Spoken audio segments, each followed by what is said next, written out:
দূরের পাহাড়ের একদম মানে ভেতর থেকে সূর্যটা বের হলো। তো আমি কিছুটা নিয়েছি এর আগে, তো একটানা ধরে রাখার মতো কোনো এনার্জি আমার মধ্যে হচ্ছে না আজকে। আমরা মাত্র আসলাম ফজর পরে হোটেলে, আর হচ্ছে আজকে তো আমরাও করলাম, করে সারা রাত পার হলো, আবার সে সাথে জার্নি করে আসা হয়েছে। তো এই জন্য একদমই কোনো এনার্জি পাচ্ছি না।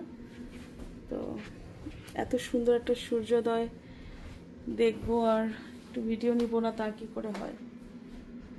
আর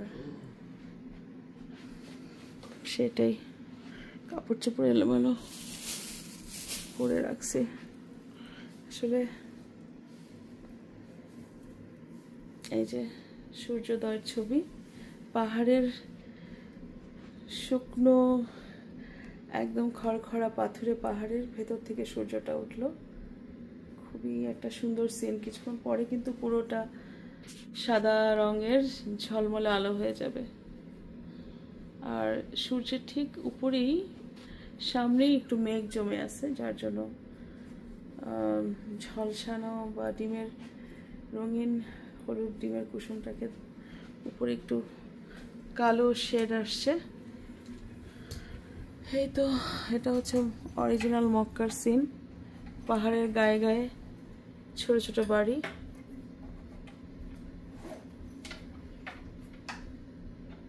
এটা হচ্ছে অরিজিনাল মক্কার সিন।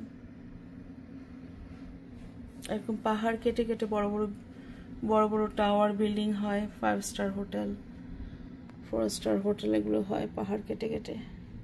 নিচে সব গাড়ি পার্কিং, গাড়ি বসা আছে। আর হচ্ছে অনেক উঁচু বিল্ডিংকেও ছোট লাগতেছে দেখতে, কারণ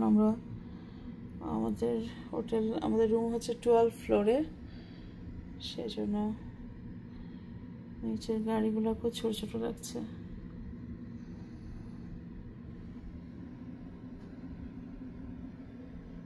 খুব সুন্দর একটা সূর্যোদয় দেখালাম। এটা আমি রেকর্ডও করলাম আমার নিজের জন্য। খুব ভালো লেগেছে আমার আজকে সূর্যোদয়টা। আর এখন আমরা একটু ঘুমাতে হবে। একটা 4-5 ঘন্টার ঘুম না দিলে শরীর বিষ ব্যথা কমবেই না। আবার অনেক বেশি ক্লান্ত থাকলে দেখা যায় ঘুমও হয় না। দেখা যাক কি হয়, আল্লাহ ভরসা। তো আল্লাহ হাফেজ, রেখে দিচ্ছি।